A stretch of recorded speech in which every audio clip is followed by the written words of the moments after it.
어느 교회 집사님이 목사님의 그 부적절한 이성관계를 알게 됐습니다. 충격을 받았겠죠. 누구한테 말도 못하고 끙끙 앓으면서 혼자 기도만 하고 있었습니다. 근데 좀 지나고 나서 또 다른 성도도 이 사실을 알게 됐고, 둘은 서로 이 내용을 알고 있다고 이야기를 나누었습니다. 고민을 하다가 이거 좀 목사님을 찾아가서 말씀드려야 되는 거 아닌가 하고 합의를 했고, 목사님을 찾아갔습니다. 이분들이 목사님을 찾아갈 때 걱정했던 것은 목사님 너무 놀라시지 않을까, 상처받으시지 않을까 라는 생각, 또 가서 말씀을 드리면 바로 잘못을 시인하고 그걸 또 회개하실 거라는 기대를 가지고 갔습니다. 근데 목사님을 만났는데 놀랐습니다. 계속 거짓말, 눈에 보이는 뻔한 거짓말로 변명을 늘어놓고 나중에는 아주 뻔뻔한 태도로 바뀌어서 자기는 그런 적이 없다, 그리고 그게 뭐가 문제냐라는 식으로 대합니다. 너무나 상처를 받고 이분들은 어떻게 하지 못하고 끙끙 앓으며 기도만 하고 있었던 상태였습니다. 그런데 이 내용이 점점 교회에 소문이 퍼지기 시작하고 더 이상 이것을 숨길 수 없는 지경이 되어버렸습니다. 교회가 시끄러워졌습니다. 근데 이게 교회 소문이 퍼지고 많은 성도들이 알게 되면서 교회가 둘로 나뉘기 시작했습니다.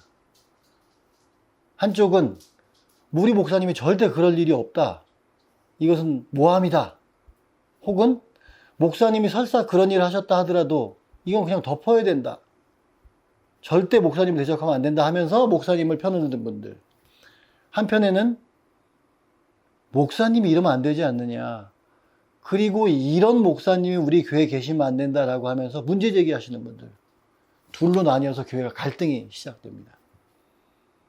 근데 이 처음에 이 사실을 알게 됐던 이 집사님들은 이런 걱정을 합니다. 야, 이거 교회 안에서 해결해야 되는데 이게 만약에 교회 밖으로 나갔을 때 우리 목사님은 목회 생명은 끝날 텐데 하면서 걱정을 하게 됩니다. 근데 이 소문이 퍼지다가 보니까 이성 문제뿐만 아니라 재정 문제까지 같이 터졌습니다. 횡령 의혹이 더해진 겁니다. 교회 안에서 해결하려던 노력은 물거품이 됐고 결국에는 교회 밖으로 가지고 나갔습니다.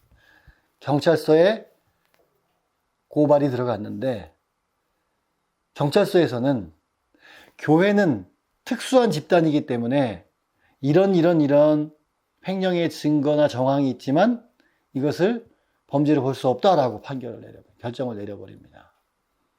그건 뭐 이후에 검찰도 또 다시 고소를 해도 그 마찬가지 상황이 될 가능성이 큽니다. 그러면 또 언론에는 이게 언론에 알려지면 대서특필 될 것이고 우리 교회는 이제 큰 시련을 겪게 될 거다, 우리 목사님 진짜 끝장나는 거 아닌가, 이런 생각을 했습니다. 그리고 언론의 문을 두드렸습니다. 그런데 언론에서 돌아온 답은 이 목사님보다 훨씬 심한 분들이 너무 많기 때문에 이거는 언론의 보도 기준이 예외성이 적합하지 않다, 그러니까 안 된다. 그리고 또 그 교회가 큰 교회도 아니기 때문에 이 목사님이 큰 교회 담임 목사님이 아니기 때문에 저명성이라는 기준에도 부합하지 않는다, 그래서 보도할 수가 없다. 교인들은 좌절하게 되고 그 교회 안에서의 싸움은 큰 주목을 받지 못하고 계속 그 갈등과 싸움이 이어지게 되는 겁니다. 자, 여기까지가 제가 교회개혁 연대에서 교회 문제를 상담하면서 겪었던 수백 건의 상담 중에서 상당히 많이 제가 경험했던, 지켜봤던 문제들을 일반화해서 가상의 상황을 한번 말씀을 드린 겁니다. 교회에서 목사님의 문제를 발견했던 성도들이 방금 말씀드렸던 그런 집사님들처럼 그런 마음을 품는 분들이 굉장히 많아요. 근데 또 한 가지 착각을 하는 게 뭐가 있냐면, 이 사실이 알려지면, 교회에 알려지거나 이 사실이 교회 밖에 알려지면 정말 큰일 나겠다 우리 목사님이라고 생각하지만 실제로는 방금 말씀드린 케이스처럼 그렇게 큰 일이 일어나지 않습니다. 그러니까 그런 사실을 알게 됐을 때 그 성도들은 그럼 어떤 방법을 취할 것이냐, 어떻게 처신할 것이냐 하는 것을 한번 생각해 봐야 합니다. 오늘 그 얘기를 한번 드려보고 싶은데요. 우선은 우리가 지금 하고 있는 모든 것들이 교회 개혁이 되었든 어떤 교회 안에서 문제 제기가 되었든 그것은 성경이 근거가 되어야 됩니다. 원론적인 얘기부터 한번 찾아보겠습니다. 예수님께서 이 상황에 대해서 직접적으로 말씀하신 부분이 있죠. 마태복음 18장입니다. 제가 한번 읽어드리겠습니다. 마태복음 18장 15절부터입니다. 너의 형제가 죄를 범하거든 가서 너와 그 사람과만 상대하여 권고하라. 만일 들으면 네가 네 형제를 얻은 것이요. 만일 듣지 않거든 한두 사람을 데리고 가서 두세 증인의 입으로 말마다 확증하게 하라. 만일 그들의 말도 듣지 않거든 교회의 말하고 교회의 말도 듣지 않거든 이방인과 세리같이 여기라. 이렇게 예수님께서 말씀하셨습니다. 내 형제의 범죄를 발견하거든 첫 번째 뭐라고 얘기합니까? 15절 말씀. 그 사람과만 상대하여 권고하라. 비공개로 1대1로 만나서 그 잘못에 대해서 얘기해주고 깨닫도록 권하라. 이렇게 얘기하는 겁니다. 일단은 그 사실을 목사님께 내가 이것을 알게 됐다. 그럼 목사님 이것을 좀 해명해 주시라. 그리고 확인 좀 해 주시라. 그리고 이게 만약 사실이라면 목사님께서 이거 돌이키시길 바란다라고 하고 진정성 있는 그런 대화를 한번 해보라는 거죠.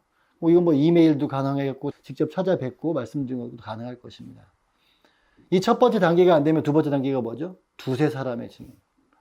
그러니까 혹시라도 이 사실을 같이 알고 있는 사람이나 다른 곳에서라도 알게 된 분이 있다면 함께 찾아가서 다시 한번 권고하라 이렇게 얘기를 합니다. 그것은 이것도 역시 비공개여야 합니다. 그러니까 우선은 목사님께 이 찾아가서 첫 번째 혼자 만나는 단계이든지 두세 사람이 찾아가서 하는 단계이든지 절대 이것은 다른 사람들이 알게 하면 안 되고 공개하면 안 됩니다. 그것은 바로 회개의 여지를 두기 위해서 그렇습니다. 이미 다 알려지고 나면 목사님이 인정을 하지 않거나 그것에 대해서 변명하거나 아니면 또 돌이킬 어떤 그 기회를 없애버릴 수 있기 때문에 비공개로 진행이 돼야 합니다. 근데 두 번째까지 진행이 안 됐을 때는 여기 예수님께서 말씀하시는 교회에 알리라라고 했습니다. 교회라고 하면 뭐 교회 공동체 전체에게 알리는 것일 수도 있겠지만 우선은 교회에서 핵심적인 역할을 하는 목사님 외에 다른 권위를 가진 분들과 상의를 해서 교회가 공적으로 목사님에게 요구할 수 있고 해결할 수 있는 방식이 있을 겁니다. 그것이 이 원론적으로 예수님께서 말씀하셨던 그 방식대로 처신하는 것입니다. 그런데 아까 말씀드린 대로 이런 과정을 통해서 목사님에게 문제 제기를 하거나 목사님이 깨닫도록 권고할 때 그렇게 쉽게 목사님이 돌이키는 경우가 그렇게 많지 않다는 게 문제인 겁니다. 너무 안타까운 일이지만 굉장히 많은 상담을 진행하면서 성도들이 첫 번째, 두 번째, 세 번째 단계를 거치면서 목사님에게 권고했을 때 그렇게 돌이키는 경우가 그렇게 많지 않습니다. 물론 첫 번째 단계에서 돌이키셨다면 저희한테 제보를 하거나 상담을 하러 오시지 않았겠죠. 뭐 그렇게 됐다면 다행한 일입니다만 두 번째, 세 번째 단계를 넘어오면서 목사님께서 그걸 그대로 수용하고 받아들이시는 경우는 드문 경우입니다. 그러면 이때 이 원론적으로 말씀드렸던 세 단계를 진행하면서 어떤 태도를 취해야 되느냐? 목사님이 범죄자니까 내가 이걸 처벌할 거야. 이런 적대적인 마음이나 내가 마치 하나님이 된 것처럼 목사님을 처벌하려고 하는 태도는 안 됩니다. 교회 개혁 문제를 하면서 목사님의 잘못이든 혹은 어떤 교회의 문제를 시작하는 그 과정에서 내가 항상 내 자신에게 물어봐야 할 것은 내가 진짜 이것을 목사님에 대한 애정이나 교회에 대한 애정을 가지고 하는 것인가를 살펴봐야 합니다. 안 그러면 이 분노나 이런 어떤 이 어떤 행실들이 나를 삼켜버릴 수가 있습니다. 철저하게 나는 교회를 위해서, 목사님을 위해서, 우리 성도들을 위해서 하는 것이다라는 마음을 절대 잃어서는 안 됩니다. 또 하나, 뱀같이 지혜로워야 한다. 비둘기처럼 순결하고 이런 말씀 들어보셨죠? 지혜가 필요한데 이 사실을 인지한 순간부터 모든 상황은 증거를 남겨야 합니다. 목사님과의 대화가 되었든 또 다른 성도와의 대화가 되었든 모든 것들은 증거가 확보되어야 됩니다. 증거력이 없으면 교회 문제 해결하기 어렵습니다. 그래도 어떻게 목사님하고 통화하면서 녹음을 합니까? 해야 됩니다. 내가 남의 것을 녹음하는 것은 범죄지만 내가 대화하고 내가 통화하는 것을 녹음하는 것은 괜찮습니다.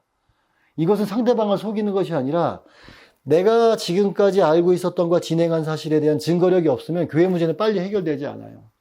그냥 진흙탕 싸움이 되고 맙니다. 모든 것을 증거로 확보해 가면서 이 사실을 진행해 가야 되는 것이고, 그리고 아까 말씀드렸던 착각, 이것이 외부에 알려지면 한 방에 끝나고 우리 목사님의 목회 생명은 끝날 거야. 그 생각을 버리셔야 됩니다. 그렇지 않습니다. 한 가지 제가 조언을 드리면, 제 말씀을 듣고 나서 그럼 이 단계대로 하면 되겠네, 그렇게 쉽게 하실 수 있는 분이 있지 않을 거예요. 이럴 때 도움을 받을 단체가 있습니다. 교회개혁실천연대에 교회문제상담소가 있습니다.